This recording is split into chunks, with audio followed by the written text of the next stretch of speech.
আসলে বাংলাদেশে এই যে জাতীয় সঙ্গীত জাতীয় পতাকা ৭১-এর স্বাধীনতার পক্ষে কথা বলা বা কারা তার সঙ্গী হবে কারা জঙ্গি হবে এই জিনিসগুলি কিন্তু ৭৮ সালের পর থেকে বিএনপির প্রতিষ্ঠার পর থেকে বিএনপি আসলে লিড করেছে, জাতিকে বিএনপি পথ দেখিয়েছে, বিএনপি ইনক্লুশন করেছে। বিএনপি আজকে যাদেরকে মুনাফেক বলে তাদের গাড়িতে জাতীয় পতাকা দিয়েছে। বিএনপি পলিটিক্যালি তাদের দীর্ঘদিনের পরীক্ষিত রাজনৈতিক নেতাদের বঞ্চিত করে জামাত নেতাদের হাতে ধানের শীষ তুলে দিয়েছে, জোট করে যা করার না তাও করেছে। এখন হঠাৎ করে জামাত এত খারাপ হয়ে গেল, আমি জনাব ইশাকের সাথে একদম একমত। যদি আজকে সিনারিওতে আওয়ামী লীগ থাকতো, ওর যদি জামাতকে লাগতো, তখন কিন্তু জামাত এত খারাপ হইতো না। বিএনপির এই রাজনীতিটাকে আপনি অনেক স্বার্থবাদী, মানে আপনি আপনাদের এই রাজনীতিটাকে অনেক স্বার্থবাদিতার রাজনীতি আপনি মনে করেন কিনা? দেখুন, বিএনপি ভোটের রাজনীতি করে, আওয়ামী লীগও ভোটের রাজনীতি করে।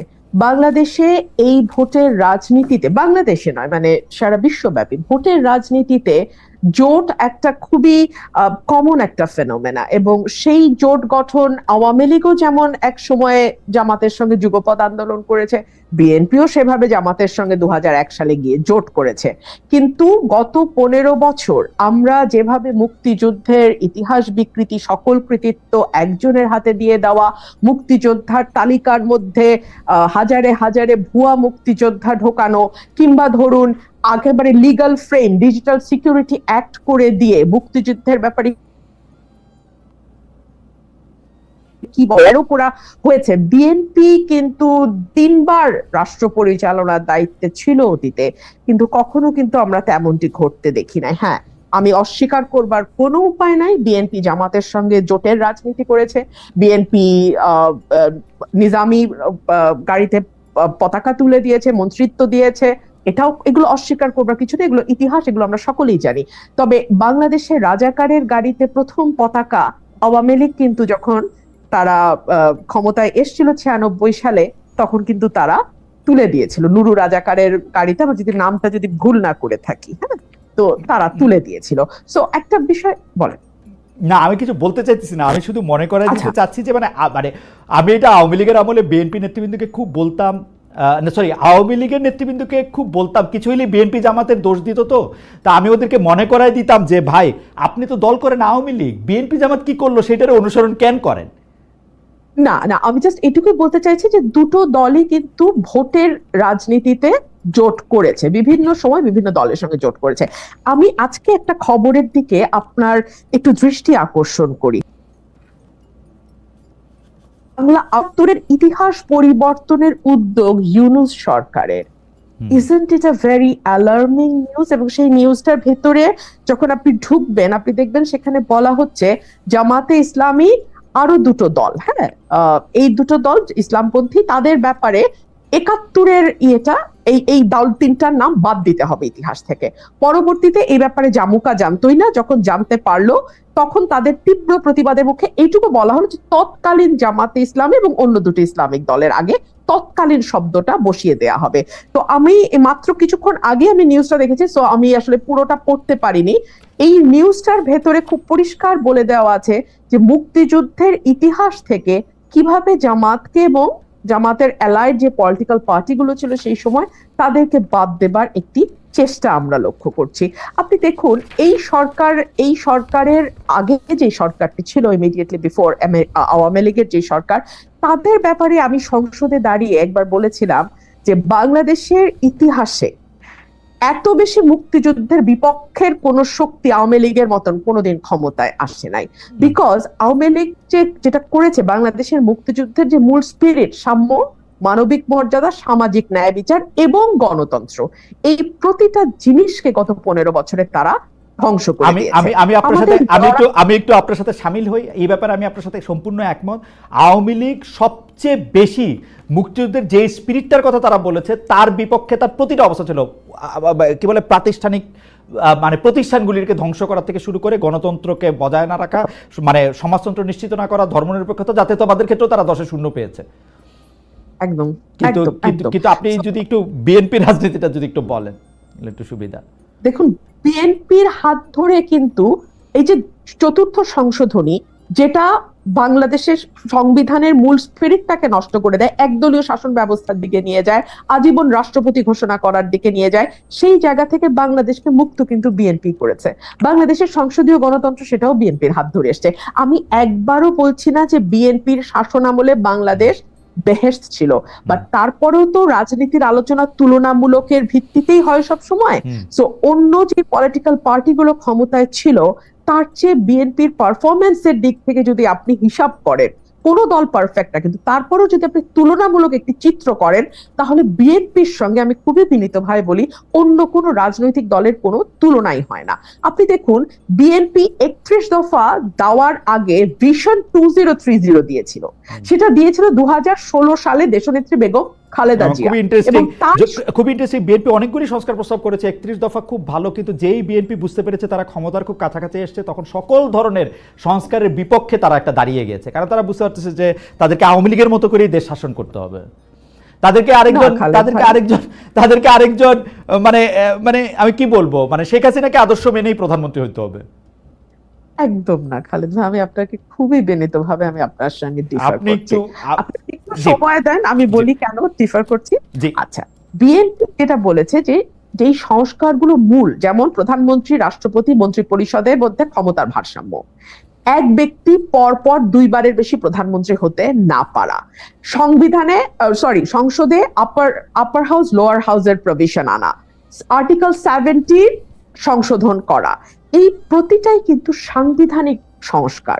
এবং সাংবিধানিক সংস্কার আর্টিকেল 142 অনুযায়ী একটা নির্বাচিত সংসদ ছাড়া, যেই সংসদে 2/3 মেজরিটির ভোট লাগবে, মানে টু থার্ড সংসদ সদস্যের ভোট লাগবে সংবিধানে কোনো পরিবর্তন বা সংস্কার আনতে। সো বিএনপি বলেছে যে যদি আগামীতে বিএনপি বা যেই দলের রাষ্ট্র ক্ষমতায় যায়, সংবিধান সংস্কার করার জন্য 2/3 মেজরিটি দরকার, তো সেই 2/3 মেজরিটি যদি তারা পায় তাহলে ডেফিনেটলি তারা এই সংস্কারগুলো করবে। বাট যে জায়গাটাতে আমি বলছিলাম যে 2016 সালে কিন্তু বিএনপি একটু যদি শেষ করেন যদি একটু শেষ করেন, তবে বিএনপির এই বক্তব্য আমার কাছে বিশ্বাস করার কোনো কারণ নাই। কারণ হচ্ছে যে বিএনপি বলছিল যে বিচার বিভাগকে আলাদা করবে, সেটা ব্যারিস্টার সৈয়দ ইশতিয়াক আহমেদের সময় আপনার 2001 সালে আপনি মনে থাকবেন, তিনি আলাদা করতে চেয়েছিলেন, বিএনপি বলেছিল যে ক্ষমতা এসে করবে, 5 বছর কিন্তু করে নাই।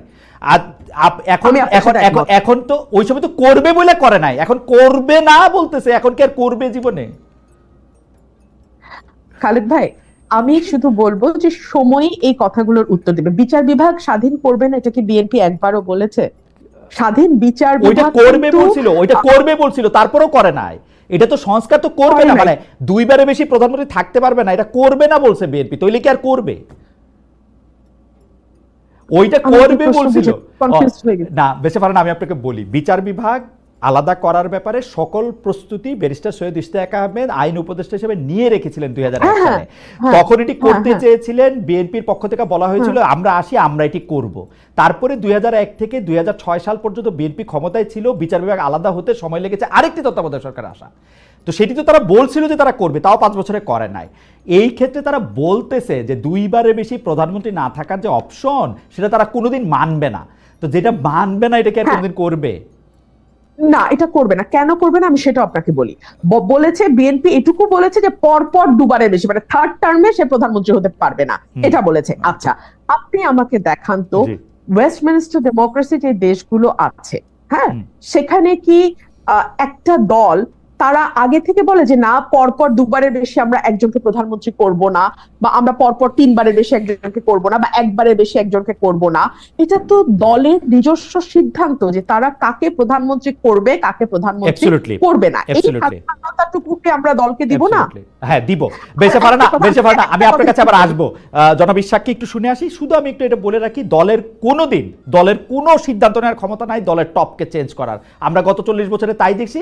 ওয়েস্টমিনিস্টারের উদাহরণ আপনি দিলেন, ওয়েস্টমিনিস্টার ডেমোক্রেসি বাংলাদেশে আইসা ওই যে মানে আমি কি বলবো, পথিক তুমি পথ হারাই আছো। মানে জনাব মামুনুল হকের বক্তব্য আমরা একটু শুনতে চাইবো যে ইনসিকিউরিটিটা নিয়ে, এবং সেই ইনসিকিউরিটিটা তো একটা বাস্তব ইনসিকিউরিটি। আমরা একটা রাষ্ট্র গঠন করেছি, এই ক্ষেত্রে কি আমাদের আসলে একটা গ্রুপ যারা এই ব্যাপারটা বিশ্বাস করছে না বা ইসলাম ধর্মের মধ্যে তারা নাই, তারা ইনসিকিউর ফিল করছে না, এবং এই ফিলিংটা তাদেরকে দেয়া দরকার কিনা? আপা যে ইনসিকিউরিটিটার কথা বলছেন, জনাব মামুনুল হক। হ্যাঁ, এই যে অনিরাপত্তার কথা বা হুম। ইনসিকিউরিটির যে প্রশ্ন আসছে, এটা আসলে মূলত ইসলাম এবং ইসলামের যে রাজনৈতিক ব্যবস্থা বা ইসলামী যে রাষ্ট্র ব্যবস্থা, এই ব্যবস্থা সম্পর্কে মানে অনেকের না জানা থাকা বা একটা ভুল ধারণা থেকেই আমার মনে হয় এই ধরনের মনোভাব তৈরি হয় বা একটা আশঙ্কা তৈরি হয়। আপনি যদি ইসলামের যে প্রায় 1000 বছর বা তার চেয়েও বেশি সময় এই পৃথিবীতে ব্যাপকভাবেই সারা পৃথিবীকেই মৌলিকভাবে শাসন করেছে ইসলাম। এরপরে গত 500 বছর ধরে হয়তো পশ্চিমা বিশ্বের যে উত্থান, সেই সময়টা থেকে ইসলাম সারা পৃথিবী থেকে একেবারে যে শাসনের যে জায়গা, সেখান থেকে তারা 2 নম্বরে চলে গিয়েছে ইসলাম ধর্ম বা মুসলমানরা। যদি ইসলামের রসুল সাল্লাল্লাহু আলাইহি সাল্লামের যুগ থেকে নিয়ে 1000 বছরের পৃথিবী দেখেন, তো তখন প্রায় অর্ধেকটা পৃথিবী সরাসরি খিলাফার অধীনেই ছিল, এবং এই অর্ধেক পৃথিবীতে অন্য সকল ধর্মাবলম্বীরাই কিন্তু তারা সেখানে বসবাস করেছে, যার যার ধর্ম পালন করেছে। এবং আমি স্পেসিফিক যে কথাটা বলবো, যে সেই সময়টাতে 1000 বছর যে যে ইসলামের সোনালী যুগ যেই সময়টা ছিল, সেই সময়টায় পৃথিবীতে যে বড় আরো দুটি ধর্ম রয়েছে, যেগুলোকে পূর্ববর্তী কোন আসমানি ধর্মের অনুসারী বলে আমরা বিশ্বাস করি, এবং আসলেও তাই, একটা ইহুদি ধর্ম, খ্রিস্টান ধর্ম। সেখানে আপনি যদি প্রায় 1000 বছরের ইহুদিদের ইতিহাস পড়েন, তাহলে সেই 1000 বছরই প্রায় ইহুদিরা খ্রিস্টানদের দ্বারা নিগৃহীত হয়েছে, বিভিন্ন জায়গায় নির্যাতনের শিকার হয়েছে। আর 1000 আপনি বছরই ইহুদিরা মুসলমানদের আশ্রয় প্রশ্রয় বিভিন্ন জায়গায় তারা নিরাপত্তা পেয়েছে। কাজেই ইসলামের যে 1000 বছরের যে ইতিহাস, ঐতিহ্য, সেখানে না অবশ্যই অন্য না কিন্তু ধর্মাবলম্বীদের কিন্তু কিন্তু কিন্তু নিরাপত্তাহীন ভাবার কোনো সুযোগ নেই। কিন্তু জনাব আমি মামুনুল হক, জনাব মামুনুল হক, আমি আমি জি আরেকটু বলছি জি যে আমাদের এই সাবকন্টিনেন্টালে এখানেও প্রায় 800 বছরের ইসলামী এবং মুসলিম শাসন ছিল।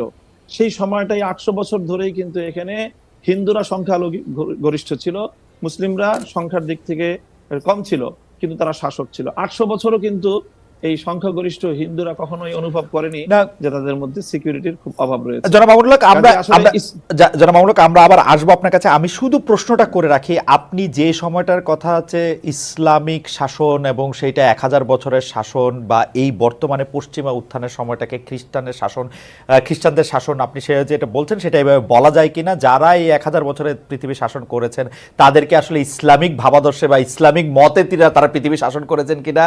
আমাদের উপমহাদেশে যারা মুসলমান, আপনি যাদেরকে মুসলমান শাসন বলছেন, সেটা মোগল হোক, পাঠান হোক, তারা আসলে সুদূর পরবর্তীভাবেও আসলে ইসলামী শাসন ব্যবস্থা করেছেন কিনা, সেটি নিয়ে আমরা আসলে আপনার সাথে একটু প্রশ্ন করবো, নাকি আপনি আসলে শুধুমাত্র তাদেরকে ব্র্যান্ডেড করছেন যেহেতু তাদের নাম দেখে, নাম পড়ে মুসলমান না, মনে হয়? আমি সেটা মূল জায়গাটা যেটা বলবো, জি সেখানে শাসন ব্যবস্থার ক্ষেত্রে, আইনের ক্ষেত্রে মূল ভিত্তিটা ছিল কোরআন সুন্নাহ। ব্যক্তিগতভাবে অনেকেই অনেক অন্যায়, অনেক আমার কিছু মনে হয় যে করতে পারে, জনাব মামুনুল আইনের হক, ভিত্তিটা ইসলাম থাকার কারণে জনাব এখানে অন্য ধর্মাবলম্বীরা কোনোভাবেই বিচার ব্যবস্থায় কোনোভাবে বৈষম্যের শিকার হওয়ার কোনো সুযোগ ছিল না। জনাব মামুনুল হক, আমি একটু একান্তভাবে অনুরোধ করবো যে আপনি আইনের ব্যবস্থাটা কোরআন সুন্নাহ ছিল কিনা সেটিকে আবার একটু চেক করে বলবেন কিনা। আমরা গত 3 মাসে কিন্তু আরো কিছু ঘটনা খবর পেয়েছি যেখানে রাস্তায় চলাচলরত নারীরা আক্রান্ত হয়েছেন, পোশাক নিয়ে নারীদের কটূক্তি করা হয়েছে বা হচ্ছে। এসব ঘটনায় আপনাদের ক্ষেত্রে আপনাদের সমর্থন কি আছে? অনেক ক্ষেত্রে তৌহিদি জনতার কথা বলা হয়েছে, আমি একটু শেষ করি, আমরা একটু শেষ করি। তো অনেক ক্ষেত্রে তৌহিদি জনতার কথা বলা হচ্ছে, এই তৌহিদি জনতা আসলে কারা, তাদের আপনি চেনেন কিনা, জানেন কিনা, জনাব মামুনুল হক? আমি তৌহিদি জনতার পরিচয়ে যাচ্ছি না। আমি প্রথম আপনাদের এবং আমাদের আজকে সম্মানিত অতিথি যে কথাগুলো বললেন, সেই কথাগুলো সমাজের খুবই একেবারে বিচ্ছিন্ন কিছু ঘটনা। আর এর বিপরীত দিকে আমরা এই দেশে এই মানে প্রকৃত অর্থে যারা প্র্যাকটিসিং মুসলিম, আমরা আমাদের বেশভূষায় এবং লেবাস পোশাকে আমরা যে কতটা এখানে নানাভাবে বৈষম্যের শিকার, হেনস্থার শিকার, তার খুব কম দৃষ্টান্তই আপনারা মিডিয়াতেও আনেন।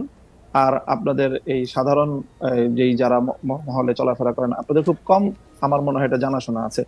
এই যে কালী পূজার যে দৃষ্টান্ত উনি আনলেন, আমি যদি এর বিপরীতে দৃষ্টান্ত আনি, যে বাংলাদেশের বুয়েটের মতো একটা শিক্ষা প্রতিষ্ঠানে সেখানে সব ধরনের গান, বাদ্য ইত্যাদির অনুষ্ঠানগুলো দেদারসে হচ্ছে, কখনোই সেখানে এটা নিয়ে কখনো কোনো সময় পারমিশনের ক্ষেত্রে কোনো বিধিনিষেধ হচ্ছে না, অথচ তারা একটা কোরআনের তাফসিরের আলোচনা করতে গিয়ে অনুমতি চেয়েছিলেন। রাসূল সাল্লাল্লাহু আলাইহি ওয়াসাল্লামের জীবনী আলোচনার মতো একটা খুব একটা সাধারণ মানের ধর্মীয় অনুষ্ঠান আয়োজন করা পারমিশন চেয়েও বুয়েটের কর্তৃপক্ষের কাছ থেকে সেই অনুমোদনটা পাননি। এটা সকল মিডিয়াতে এসেছে।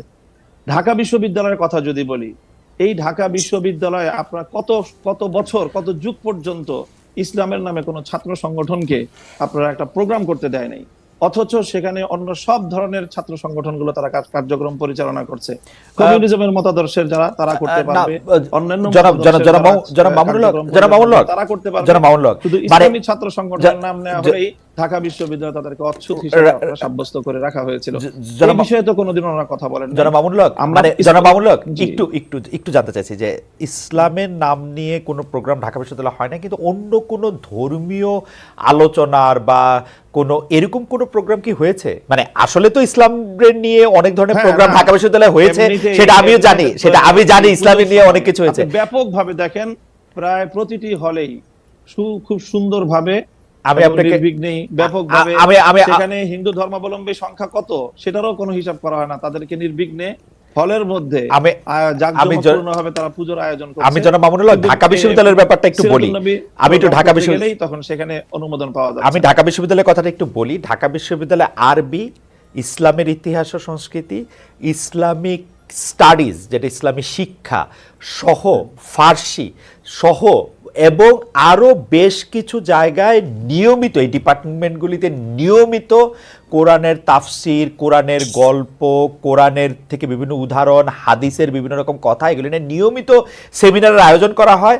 নিয়মিত কিন্তু এগুলি করা হয় একাডেমিক কার্যক্রমের অংশ হিসেবে, এবং সেইটা শুধু একাডেমিক কার্যক্রমের অংশ হিসাবে না, মানে সেইটা যে সিনেট হল এর মধ্যেও অনেক সময় সেটা হয়ে আসছে, হবে, মানে সেটাতে কোনো, কিন্তু আপনি বলছেন যে এটা হয় না। আমরা ঢাকা বিশ্ববিদ্যালয়ের একজন, আমি ঢাকা বিশ্ববিদ্যালয়ের একজন অধ্যাপককে জানতে চাই, ঢাকা বিশ্ববিদ্যালয়ের অধ্যাপকরা একজন বলতে চাই ঠিক একই ভাবে যে কালী পূজার যে ঘটনা ম্যাডাম বললেন, সেটাও অবশ্যই ঘটনা সম্পর্কে তো আমরা বিস্তারিত জানি না, হয়তো কোনো ছাত্র বিচ্ছিন্ন হবে সেই ধরনের কিছু করে থাকতে পারে, সেটাকে হিন্দু ধর্মাবলম্বীদের বিরুদ্ধে একটা অভিযান বা একটা ভূমিকা হিসাবে চিহ্নিত করার কোনো মানে আমাদের কাছে তো প্রমাণ। আচ্ছা, আমরা একটু ম্যাডামের কাছে সে প্রকৃত অর্থে যারা দাড়ি টুপিওয়ালা মুসলমান হিসাবে ইসলাম ধর্মকে তারা সকল ক্ষেত্রে প্র্যাকটিস করতে চায়, বিশেষ করে রাজনৈতিক ক্ষেত্রে যারা আমরা ইসলামকে প্র্যাকটিস করতে চাই, আমরাই হলাম প্রকৃত অর্থে বাংলাদেশে আসলে সংখ্যালঘু, এবং আমরাই সবচেয়ে বেশি বৈষম্য এবং নানা ধরনের অত্যাচার এবং নিপীড়নের শিকার,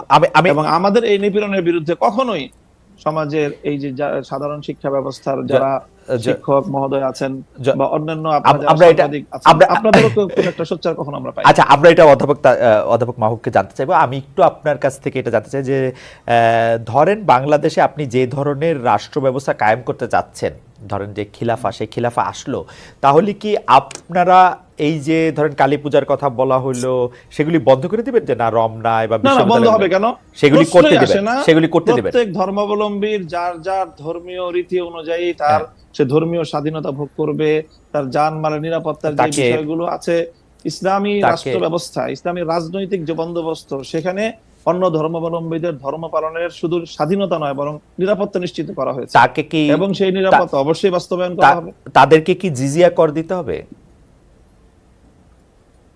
এখন আমি প্রথমেই কথা বলি যে আমরা মুসলিম কি অমুসলিম, যদি আমি মুসলিম হয়ে থাকি তাহলে আমাকে অবশ্যই কোরআনের প্রত্যেকটা আইনকে বিশ্বাস করতে হবে, মানতে হবে।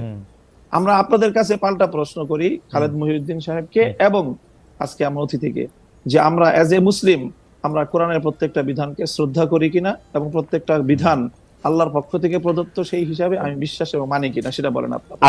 আচ্ছা, আমি প্রশ্ন উত্তর দিচ্ছি, আপা নিশ্চয়ই আমার থেকে দিবেন, আপা উত্তর দিবেন। আমি শুধু প্রশ্নটা করি যে আমরা কি কোরআনের বিধানটার প্রতি শ্রদ্ধা করি কেবলমাত্র আমি মুসলমান সেইটা বড় হওয়ার জন্য, নাকি আপা আরেকটা কথা বিভিন্ন জায়গায় বলে থাকেন, আমার হারাম হালাল জ্ঞান, আমার ঘুষ সুদ জ্ঞান, আমার অন্যায় অত্যাচার জ্ঞান, আমার বিভিন্নভাবে বিভিন্ন মানুষের যেটাকে আমানত্রে খেয়ানত করার জ্ঞান, সেইটাও আমরা মানি। আমি তো দেখি বাংলাদেশে বাংলাদেশ 90 ভাগ মুসলমানের দেশ, আমি দেখি 90 ভাগ মুসলমানের মধ্যে 90 ভাগ ধর্মীয় সেই বিশ্বাসটাকে আপনি প্র্যাকটিস করার বিষয়। যদি আপনি ধর্মীয় যে বিশ্বাস সেটাকে যদি আপনি অ্যাকসেপ্ট করেন, দেন তখন আপনি মুমিন না, আমি এবং যদি আপনি সেটাকে প্র্যাকটিস করেন তারপর আপনি সে ভালো আমল হলো আপনার উন্নত মুসলিম হলেন। কিন্তু না, আমাদের প্র্যাকটিস এই যে কোনটা প্রশ্নটা প্র্যাকটিস যেটা কোনটা আপনি গুরুত্বপূর্ণ, বললেন, প্র্যাকটিস যে কোনটা জিজিয়া গুরুত্বপূর্ণ, কর দিবে কিনা, রাইট, প্র্যাকটিস আপনাদের কোনটা, এই প্রশ্নের আমি বলি একটু শুনেন। জি জিজিয়া কর দিবে কিনা, জিজিয়া করটাকে স্বাভাবিকভাবে যেটা ভাবে উপস্থাপন করা হয় যে এটাকে খুব একটা জুলুম এবং অন্যায় এবং ইসলামের একটা বৈষম্যপূর্ণ বিধান হিসেবে আপনারা আখ্যায়িত করার আপনার প্রশ্নের টোনের মধ্যেই কথাটা রয়েছে। জিজিয়া কর এটা হলো মুসলমানদের কাছ থেকে জাকাত নেওয়া হয়, সেই জাকাত হলো তাদের অর্থনৈতিক রাষ্ট্রীয় যেই আপনার এই সোর্স, সেই সোর্সের এখান থেকে একটা ইনকাম। ঠিক তেমনি ভাবে অমুসলিমরা জাকাত দিবে না, তারা জাকাতের পরিবর্তে তারা জিজিয়া এবং কর দিবে, এবং এই জিজিয়া করের বিনিময়ে তারা তাদেরকে রাষ্ট্র সব ধরনের নিরাপত্তা এবং তাদের যে সার্ভিস গুলো দিবে, এটাকে আমরা সার্ভিস চার্জ বলতে পারি আসলে মূলত জিজিয়া কর। ওকে, অধ্যাপক মামুনুল্লাহ, সরি, অধ্যাপক তাসনিম সিরাজ মাহবুবের কাছে আমি একটু আসবো। আমি শুধু জানতে চাইছিলাম যে জাকাত যেমন একটা নির্দিষ্ট পরিমাণ ধন সম্পত্তি থাকলে সেই নির্দিষ্ট পরিমাণ ধন সম্পত্তির উপর ভিত্তি করে জাকাত দেওয়াটা যে জিজিয়া করো কি তাই? জিজিয়া কর হলো একটা চুক্তির ভিত্তিতে এবং যৌক্তিক পরিমাণে, মানে একটা একটা লোক পক্ষ থেকে নির্ধারণ করা হয় যে মাথা পিছু সবার জন্য, কোন সবার পর্যায়ে জন্য কতটুকু সামর্থ্য থাকলে কতটুকু দিবে, এবং সামর্থ্যের বাইরে যদি কারো উপরে জিজিয়া কর আরোপ করা হয় তাহলে সেক্ষেত্রে কোরআন এবং হাদিসে সুস্পষ্টভাবে রাষ্ট্রকে নিষেধ করা হয়েছে, এবং যে এই আইন করবে একজন ব্যক্তির উপর সামর্থ্যের বাইরে যদি তার কাছ থেকে সার্ভিস চার্জ নেওয়া হয়, জিজিয়া কর নেওয়া হয়, তাহলে সেই আইন বলবৎ করা যাবে না। ইসলামিক স্পষ্টই বিধান রয়েছে। ইসলামের মধ্যে কোনটা বেশি গুরুত্বপূর্ণ, অমুসলিমদের সাথে সেরকম একটা চুক্তি করা, আমরা এই প্রশ্নের উত্তর আপনার পরে আসছি, যে অমুসলিমের কাছে একটা চুক্তি ঠিক করা, নাকি হচ্ছে যে চুরি ডাকাতি ঘুষ সুদ বিগত সরকারের বিরুদ্ধে যেসব দুর্নীতির অভিযোগ আছে, আমরা ব্যাংক লুট সেগুলি, তারপর হচ্ছে যে কোনো অন্যায়ের কাছে মাথা স্বীকার করা, দুর্নীতি করা, কোনটা বেশি গুরুত্বপূর্ণ সেটা আপনার কাছ থেকে শুনুন। প্রিয় দর্শক, আসসালামু আলাইকুম, সবাইকে আজকের ভিডিওতে স্বাগতম। তো আজকের এই ভিডিওটি দেখে আপনার কি মনে হলো সেটা অবশ্যই কমেন্ট বক্সে জানাবেন। আপনার মূল্যবান মতামত যদি আপনি কমেন্ট বক্সে জানান, আপনার ওই কমেন্টটি আরেকজন এসে পড়বে, সে কিন্তু অনেক কিছু জানতে পারবে এবং অনেক কিছু শিখতে পারবে। প্রিয় দর্শক, বাংলাদেশের বর্তমান রাজনৈতিক প্রেক্ষাপট আপনি আমি সবাই কম বেশি জানি, এবং জানার জন্যই আমাদের এই ভিডিও ফুটেজগুলি আপনারা হয়তোবা দেখেন। প্রিয় দর্শক, একজন ভালো মানুষকে ভোট দিন, একজন ভালো মানুষকে ভোট দিয়ে জয়যুক্ত করুন, যাতে করে আমাদের দেশের জন্য উন্নয়ন করতে পারবে, আমাদের সমাজের জন্য উন্নয়ন করতে পারবে, আমাদের এই দেশের উন্নয়নের জন্য কাজ করতে পারবে এমন একজন মানুষকে নির্বাচিত করুন, এমন একজন মানুষকে ভালোবাসুন, এবং অসৎ উদ্দেশ্য নিয়ে যারা রাজনীতির মাঠে আসে তাদের পিছন থেকে সাহায্যের হাত সরিয়ে নিন। যদি আপনি তাদের পিছন থেকে সাহায্যের হাত সরিয়ে নেন, তাহলে দেখা যাবে তারা দুর্বল হয়ে পড়বে এবং তারা অসৎ উদ্দেশ্য নিয়ে যেই কাজগুলো করতেছে সেই কাজগুলি করতে পারবে না। প্রিয় দর্শক, আশা করি আপনাদেরকে আমার কথা বুঝাতে পেরেছি। যাই হোক, আজকের মতো এখানেই শেষ করলাম। আবার দেখা হবে নতুন কোনো ভিডিওতে। সেই পর্যন্ত ভালো থাকবেন, সুস্থ থাকবেন। আবার একটু অনুরোধ করতে চাই, আমাদের এই ইউটিউব চ্যানেলটিকে যদি সাবস্ক্রাইব না করে থাকেন, একটি সাবস্ক্রাইব করে দিন। পরবর্তী ভিডিও আপলোড করলে আপনার কাছে নোটিফিকেশন যাবে, আপনি সবার আগে আমাদের এই টক শোর ভিডিওগুলি দেখতে পারবেন। ভালো থাকবেন, সুস্থ থাকবেন, আল্লাহ হাফেজ।